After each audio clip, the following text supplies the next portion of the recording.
औज़ुबिल्लाहिमिनश्शैतानिर्रजीम बिस्मिल्लाहिर्रहमानिर्रहीम। अस्सलामुअलैकुम एवरीवन, क्या हाल चाल हैं आप सबके। उम्मीद करती हूँ कि आप सब लोग ठीक होंगे। अल्हम्दुलिल्लाह मैं भी खैरियत से हूँ। अल्लाह ताला का बहुत करम है। और ये दुआ करना चाहूँगी कि आप में से जिसने भी मेरी वीडियो भी देखी है, जिसने अभी तक नहीं देखी, अल्लाह ताला उस पे, मुझ पे, हम सब पे और तमाम फ़लस्तीनियों पे अपना ख़ास करम करे, आमीन। वीडियो शुरू करने से पहले ये रिक्वेस्ट भी करना चाहूँगी कि जिसने मुझे अभी तक ज्वाइन नहीं किया, पहले मेरे चैनल को सब्सक्राइब कर दीजिएगा, क्योंकि आपको ये पता ही है, लेकिन फिर भी मैं बताती चलती हूँ कि जितने भी न्यू यूट्यूबर्स हैं और जितने न्यू कमर्स होते हैं, वह ज़्यादा मेहनत करती हैं उन लोगों की निस्बत जिनका चैनल ऑलरेडी बहुत हाइप पे पहुँच चुका हुआ है।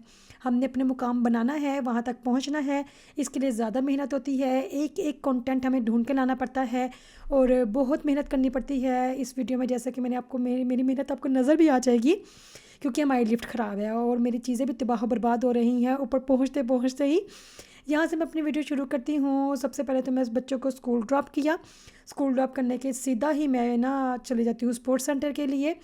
वहाँ से निकलते ही जितना मुझे कुछ सामान लेना होता है या कुछ भी करना हो, काम ख़त्म करते हुए मैं घर आ रही होती हूँ। ज़्यादातर ऐसा करती हूँ कि मैं सुपरमार्केट चली जाती हूँ, कोई ना कोई चीज़ मुझे चाहिए होती है तो वो मैं लेकर आती हूँ। और मुझे इतनी आदत हो चुकी हुई है, मेरा अंदाज़ा बिल्कुल ही नहीं रहा कि लिफ्ट तो ख़राब है। हमारे कितने ज़्यादा चीज़ें अभी तक गाड़ी में ही पड़ी हुई हैं। इवन मुझे प्याज चाहिए थे और मैं 2-3 प्याज जाकर लेकर आई थी, क्योंकि मेरा जो अपार्टमेंट है वो 5वें फ्लोर पे है, जिसको फ्रेंच में कहती हैं संख्या में ताज में है। तो वो मुझे 5वें फ्लोर तक चीज़ें उठा उठा के लेकर जानी पड़ती हैं। दूध के डब्बे, ऑयल की ना बोतलें मुझे एक एक करके लेकर जानी पड़ रही हैं और लिफ्ट सही होने का नाम नहीं ले रही। नॉर्मली ऐसा होता नहीं है, हमारी बिल्डिंग में सिर्फ एक ही लिफ्ट है। तो नॉर्मली 2-3 लिफ्टें होती हैं, लेकिन इस वाली बिल्डिंग में एक ही है। और इतना लंबा जो है ना वो स्टे नहीं लेकर आते, क्योंकि इतने ज़्यादा बुज़ुर्ग लोग भी हमारे लिफ्ट में मौजूद हैं, तो जो कि हैंडीकैप लाइक माजूर हैं कुछ इस तरह से। उन्होंने क्या किया, वो आगे जाकर आपको नज़र आ जाएगा।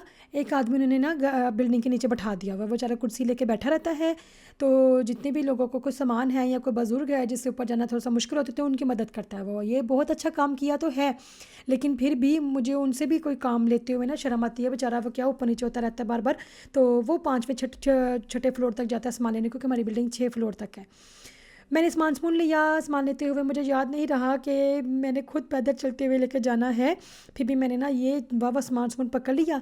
तो पकड़ के जब मैं ऊपर पहुंची हूँ, तो आगे जैसे आपको झलकियों में नज़र आ गया था, आगे भी नज़र आ जाएगा। बोट वाले बैग में मैंने चीज़ें वगैरह डाल दी हुई थी, अंडे भी उसी में थे। और ऊपर जब मैं पहुंची हूँ तो अंडे ततरे बेचारे टूट ही गए। तो लेकिन चलो कोई नहीं, ज़्यादा नुकसान नहीं हुआ। और जब सामान लेकर मैं घर पहुंची, मैं आगे जाकर आपको मैं दिखाती हूँ। मैंने सोचा मैं आपको अपने घर की बाहर वाली बिल्डिंग दिखाती हूँ कि हमारी बिल्डिंग किस तरह की है बाहर से। और मेरा वाला फ्लोर जो है, जो बालकनी छोटी सी है, ज़्यादा प्यारी नहीं है, ज़्यादा अभी मैं इसको डेकोरेट कर रही हूँ, सेट कर रही हूँ। और ज़्यादा बड़ी भी नहीं है, बहुत छोटी सी है। माशाल्लाह से मेरे ससुराल वालों की वहाँ पे मेरी आंटी और मेरी देवरानी की बालकनी है, वो बहुत खूबसूरत है माशाल्लाह से। वो भी सेट कर रही हैं, क्योंकि उन्होंने मेरी रिसेंटली यहाँ पे शिफ्टिंग की है और हमने भी रिसेंटली की है। ओके, ये मैं निकल रही हूँ, हमारे घर के बिल्कुल पास है, ज़्यादा दूर नहीं है ये स्पोर्ट्स सेंटर और ना ही ये सुपरमार्केट। तो और कि मैं चलते हुए जा रही थी। रात को मैंने सोच लिया था कि मैंने खाना क्या बनाना है, इसके लिए मैंने चीज़ें पहले ही बाहर निकाल दी हुई थी। और क्योंकि जब मैंने कोई भी मीट वाली चीज़ बनानी होती है, मैं पहले ही सुबह जब बच्चों को उठाती हूँ, साथ ही मैं वो निकाल के भिगो देती हूँ ताकि वो मेल्ट होता रहे। वो सामने मेरी बिल्डिंग है और माशाल्लाह से अच्छी वाली जगह पे है। लेकिन जो मेरे पुराने वाला घर था, उसकी बिल्डिंग के हमारे सारी खिड़कियों से वो नज़र आता था आईफल टावर। वो आपको जो पिंक पिंक वाली चीज़ें नज़र आ रही थी, फूल वगैरह, वो मेरी बालकनी थी। ओके, यहाँ से एंट्रेंस होती हैं। यहाँ एंट्रेंस होकर आपको सामने एक चेयर नज़र आ जाएगी। वहाँ पे अभी तक वो मिस यू आके बैठा नहीं, मिस यू वाला मिस्टर, उसने भी आके बैठना है। वो सामने चेयर रखी हुई है, यहाँ पे बेचारा बैठ जाता है और जितने भी लोगों को मदद चाहिए होती है वो उनकी मदद करते रहता है। नाइस बंदा बैठाया हुआ वहाँ पे। ओके, तो मैंने रात को ही सोच लिया था कि मैं क्या बनाऊंगी। मैं नॉर्मली रोज़ाना एक ही चीज़ नहीं करती। लाइक कितने लोग होते हैं कि 2-3 दिन तक रोटियां बनाते हैं, या फिर रोज़ाना चावल बनते हैं, या फलाना आइटम का मैंने बारियाँ रखी हुई हैं। मैंने किस तरह से चलाती हूँ, मैं एक दिन रोटी बनाती हूँ, एक दिन चावल बनाती हूँ। अगर बीच में कोई बर्गर, पिज़्ज़ा, मैक्रोनी आ गई है तो उसको भी उस हिसाब से चलती हूँ। लाइक मैंने रोटी बनाई है तो फिर मैक्रोनी बना दिया, जिसको फ्रेंच में कहते हैं पत। अगर मैंने पत बना दिए हैं तो फिर मैं अगले दिन चावल बनाऊँगी। ओके, तो 5 बजे तो रो धो के पहुँच ही गया। और बच्चे मेरे हस्बैंड मेरे चले गए हुए थे ऑफ़िस में, और पीछे ये सारा गंद पड़ा हुआ था, सारा खिलार पड़ा हुआ था। आपको नज़र आ गया है, अभी आगे जाके और ज़्यादा नज़र आ जाएगा। जो तबाहियाँ मचा के गए हुए थे मेरे बच्चे, मुझे नहीं समझ आती, बड़ी तरतीब से हम चल रहे होते हैं, लेकिन जब मैं वापस घर आती हूँ ना तो इतना मुझे लगता है कि जैसे अल्लाह जाने क्या हो गया यहाँ पे। हालांकि इतना हम तबाही नहीं मचाते, पता नहीं हमारे पीछे से क्या हो जाता है कि इतना ना गंद शंद पड़ा रह जाता है हर जगह। इस टाइम जब मैं जैसे घर एंटर होती हूँ ना, है ना, दिमाग में चीज़ें तो बहुत टन टन कर रही होती हैं कि ये भी करना है वो भी करना है, बहुत प्रेशर हो जाता है दिमाग में एकदम से।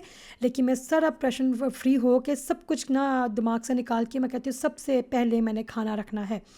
सारा खिलार पड़ा रह जाता है क्योंकि अकेली होती हूँ, सिंगल हैंडेड सारे काम करने होते हैं, इसलिए मैं सफाइयों की तरफ, कपड़ों की तरफ और सब चीज़ों की तरफ मैं बाद में आती हूँ। सबसे पहले मैं खाने की तरफ आती हूँ।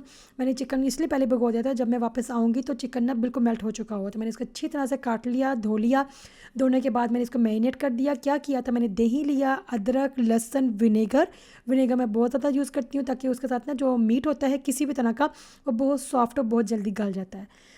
इसके लिए मैंने फिर क्या किया था, उसमें जितने अपने मसाले डालने हैं मैंने वो मसाले यूज़ किए थे। मैं ज़्यादा ना बहुत ज़्यादा वाले मसाले यूज़ नहीं करती क्योंकि मेरे बच्चों को, मेरे हस्बैंड को स्पाइसी और ज़्यादा मसाले नहीं पसंद। मैंने थोड़ा सा प्याज ग्राइंड करके बीच में डाला था, आप अगर चाहें तो डाल सकते हैं। मैंने सोचा था कि चावलों के साथ थोड़ी सी हल्की हल्की ग्रेवी हो जाएगी, बिल्कुल खुशक खुशक चावल ना लगे। अच्छी तरह से इसको मैंने मिक्स किया। मिक्स करने के साथ ही मैंने इसको थोड़ी देर के मैरिनेशन के लिए रखा था क्योंकि टाइम थोड़ा था। फिर मैंने क्या किया, मैंने हल्की आंच पे इसको ना पकने के लिए रख दिया। आपको एक दूसरी केटल नज़र आ रही है, इसके अंदर मेरे पास ना चिकन की हड्डियाँ पड़ी हुई थी क्योंकि मैंने वो चिकन की हड्डियों से ना वो मीट उतार दिया था। उतार के मैंने कीमा बनाया था और मैंने उसका क्या किया था, इतनी मुझे लगता है मैंने बर्गर बनाए थे। तो हड्डियाँ मैंने फिर संभाल के रख दी थी क्योंकि मैं इस तरह की हड्डियाँ फेंकती नहीं हूँ। मुझे लगता है कि वो बहुत ना यखनी शखनी के लिए काम आ जाती है जब भी ऐसा कोई यखनी वाला पुलाव टाइप ऐसी चीज़ बनानी हो। मैंने क्या किया, मैंने यखनियों का ये ना ज़्यादा सारे ना गरम मसाला डाल के ना, तो सौंफ भी डाली, सूखा धनिया पाउडर डाला, फलाना टिमकाना सब कुछ डाल डूल के दालचीनी टाइप की चीज़ें मैंने यखनी रख दी हल्की आंच पे और मैं चले गई थी बच्चों को ड्रॉप करने के लिए। मेरे आने तक ना चिकन भी मेल्ट हो चुका हुआ था, यखनी भी बन चुकी हुई थी। अभी मैंने जब ना चिकन को मैरिनेट करने के लिए हल्की आंच पे रख दिया, मैंने सोचा चलो मैं कमरों की खिलार शिलार उठा लेती हूँ जो कि सत्यानाश हुआ हुआ था। तो फिर मैंने ना ये सारे ना चीज़ें उठाने लग गई और साथ साथ ना मैं इन सब चक्करों में ना भूल ही गई कि मैंने चावल भी भिगोने हैं। फिर मैंने सब काम छोड़ा, फिर मैं चावल भिगोने चले गई ही क्योंकि इस टाइम ना इतना टाइम का कम टाइम होता है और काम बहुत ज़्यादा होते हैं, बर्डन बहुत ज़्यादा होता है। आप ना भी चाहें जितना मर्ज़ी रिलैक्स होना चाहें फिर भी ना प्रेशर तो होता ही होता है हर मदर के ऊपर। जब जैसे कि क्योंकि हमारे तो ये हमारे ना यहाँ पे पूरे दिन का स्कूल होते हैं, लेकिन जिन मदर के लिए सेकंड 12 या 1 बजे तक, मुझे नहीं पता दूसरे ममालिक में क्या टाइमिंग है या पाकिस्तान में क्या टाइमिंग है, आई थिंक 1 से 2 बजे तक की है। तो हर मदर भी यही करती है कि सुबह सुबह सारे खिलाल उठाना है, नाश्ता नुश्ता ये वो, तो खाना खुना पकाना है, यही दौड़ लगी होती है। यही दौड़ मेरी भी है। ये डिश वाशर है जो कि एक बहुत बड़ी नेमत है। तो मैं क्या पहले भी बताती हूँ, अभी फिर दोबारा ये कहना चाहूँगी कि ये जितनी भी मशीनरी है, जितनी भी नेमतें हैं, उससे बंदे को ना इस्तिफ़ादा यूज़ करना चाहिए, क्या कहते हैं, फ़ायदा उठाना चाहिए। तो अगर अल्लाह ताला ने इंसान के दिमाग में ये बात डाली थी और इंसान ने ये चीज़ें ईजाद की हैं तो उसका फ़ायदा होना चाहिए, ना कि बंदे को ये कहना चाहिए ये क्या मशीनी वाला काम कर रहे हैं ये वो। अगर मशीनी आपको थोड़ा सा टाइम सेव कर देती हैं, आपकी मदद करती हैं, आपकी हेल्थ के लिए आपके टाइम को सेव करती हैं, तो इसमें कोई बुराई नहीं है। ओके, अभी मैंने ना ये चावल भिगो दिए हैं और मैंने थोड़ा सा पानी उबाला है। क्यों किया है, क्योंकि मैं इसके अंदर डाल दूँगी थोड़े से बादाम, इनका छिलका उतारने के लिए बहुत काम आ जाता है। बहुत, अब मैं सिर्फ 2 से 3 मिनट तक इसको गर्म पानी में रखूँगी, वो बड़े मज़े से आराम से 2 सेकंड में इसका छिलका उतर जाएगा। ओके, मैंने जो गाजरें हैं, गाजरों को मैंने क्या किया था, बारीक बारीक काट लिया, लंबा लंबा करके काट लिया। उसको मैंने काट के जब नरम पड़ जाएंगे इसके अंदर मैंने मेवे डाल दिया। मेरे पास मेवे कौन से मौजूद थे, बादाम, काजू, किशमिश, तो मैंने ये डाल दिया। और मेरे हस्बैंड को ना ज़्यादा ना गोश्त वगैरह इस तरह की चीज़ें पसंद नहीं है और वो कहते हैं जब भी गोश्त बनाना हो या पुलाव वगैरह बनाना हो गोश्त का तो मेवे डाल दिया करो, मैं खा लिया करूँगा। जबकि मुझे पर्सनली खुद ना नमकीन खानों में ये मेवे शेवे पसंद नहीं है, I don't like at all, बिल्कुल भी नहीं। पता नहीं कैसे लोग किशमिश वगैरह खा लेती हैं। इवन किशमिश एक ऐसी चीज़ है जबकि ये फ्रेश हो ना, लाइक अंगूर मुझे बहुत पसंद है, लेकिन जैसे इसको खुशक करके किशमिश बना दो तो मुझे वो किसी भी सूरत में पसंद नहीं है, लाइक किसी मीठी चीज़ में भी पसंद नहीं है। और कोई हलवे में, खीर में, फलाना टिमकाने में कोई चीज़ जब बंदा किशमिश डालता है ना, और माय गॉड, मेरा तो मैं एक पज नहीं पता मैं क्या कहूँ, बड़ा दिमाग ख़राब होता है। ओके, तो मैंने जो ना यखनी बनाई थी, मैंने हल्का सा प्याज का तड़का लगाया था, उसके अंदर मैंने सिर्फ नमक, कनौर चिकन और ना पिसा हुआ गरम मसाला डाला था और कुछ भी नहीं डाला। अभी मेरे पास टाइम कम था। नॉर्मली मैं क्या करती हूँ, मैं फ्रेश ना गरम मसाला जो है ना पैन में ग्रिल कर लेती हूँ, उसके बाद उसको ग्राइंड करती हूँ। उसका बहुत अच्छी खुशबू आती है, बहुत मज़ेदार किस्म का जायका आ जाता है। लेकिन इस दफ़ा मेरे पास ना टाइम नहीं था है, तो मैंने क्या किया, मैंने ना बाज़ारी वाला ना गरम मसाला ले लिया हुआ था पिसा हुआ, वो मैंने चावलों में डाला और ये जो यखनी मैंने जो निकाली थी हड्डियों की, वो मैंने इसके बीच में डाल दी। और मैंने टमाटर दही वगैरह का यूज़ नहीं किया, तो इसके अंदर मैंने चावल डाल दिया। चावल डालने के बाद जब ना ज़्यादा सा पानी रह जाएगा, फिर मैं इसको हल्की आंच पर रख दूँगी 15 से 20 मिनट के लिए। इस तरह से चावल हमेशा खिले खिले बनते हैं, जिसे कहते हैं ना नरम पड़ जाना या फिर लेटी हो जाना, टूट जाना, उस तरह से चक्कर नहीं होता। मेरे मेवे भी तैयार हैं, चावल भी तैयार होने लगी हैं। टिक्का के लिए मैंने क्या किया था, जब पानी खुश्क हो गया था, मैंने हल्का से 1 से 2 चम्मच ऑयल डाला था। उसको मैंने हल्के हाथों से भून लिया था, क्योंकि चिकन इतना गल चुका था कि उसको मैं हाथ भी लगाती ना तो उसने टूट जाना था। तो इवन जब आप आगे देखिएगा, मैंने जब इसको डिश आउट भी किया था, बड़ी मुश्किल से किया था, तो कहीं वो टूट ना जाए। पे बड़ी बड़ी ज़बरदस्त वाली किस्म की चीज़ मैंने की थी। वो क्या था, मैंने ना कोयले का दम दे दिया था। मैं अक्सर अपनी वीडियो में बताती हूँ, क्योंकि आपसे कोई भी चीज़ बना रहे हैं ना, बिरयानी बना रहे हैं या पुलाव बना रहे हैं या चाइनीज़ भी इवन बना रहे हैं आप, हर एक कौरमा शौरमा कोई भी चीज़ है, उस पे ना कोयले का दम दे दें और एक बार दे कर देखें, वो क्या ही मज़ेदार किस्म की चीज़ बन जाती है।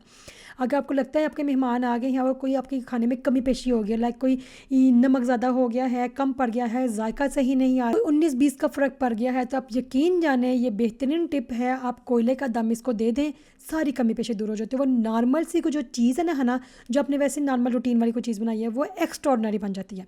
ये देखिए मेरे चिकन टिक्का तैयार है। मुझे लगता है मैंने वीडियो को ना बनाते हुए कैमरा को अच्छी जगह नहीं रखा, जो सही तरह से नज़र नहीं आ रहा, तो लेकिन बड़ा ही शानदार बना था।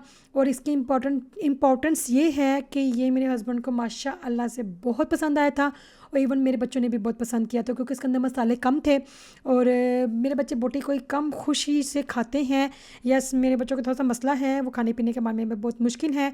आप यकीन जाने कौन सा ऐसा बच्चा होगा, कौन सा ऐसा इंसान होगा दुनिया में जिसको आलू अच्छे नहीं लगते होंगे या फ्रेंच फ्राइज़ पसंद नहीं होंगे। यस, मेरे बच्चों को फ्रेंच फ्राइज़ बिल्कुल भी नहीं पसंद, इवन मुझे इतने पसंद थे। और अब जब मेरे हस्बैंड भी नहीं खाते, मेरे बच्चे भी नहीं खाते, और मैं घर में आलू ही नहीं लेकर आती। और जब मैं यहाँ पे शादी करके नई नई आई थी, तो मैं इतने ज़्यादा आलू खाती थी कि हर वक्त चिप्स बना बना के खाती जा रही हूँ, है ना। किसी रेस्टोरेंट में गई है ना, मैं खाना मेन वाला प्लाटो था, जो मेन कोर्स जो होता है, वो बाद में खाती थी और हर वक्त ना बस चिप्स खाती रहती थी, उसके मेरा पेट भर जाता था। और मेरे घर वालों को, स्पेशली मेरे हस्बैंड को, सबको इतना गुस्सा आता था कि खाना पड़ा हुआ है और फ्राइज़ खा खा के पेट भरती जा रही है। और ये वक्त है कि मेरे घर में अब आलू ही नहीं आते। मैं फ्राइज़ ना मंगवाती हूँ, ना पकाती हूँ, ना बनाती हूँ, ये किसी भी तरह से आलू हमारे घर में यूज़ होते ही नहीं है। जब कभी यूज़ हों तो मुझे जितने चाहिए होते हैं 2-3 वो ले आती हूँ।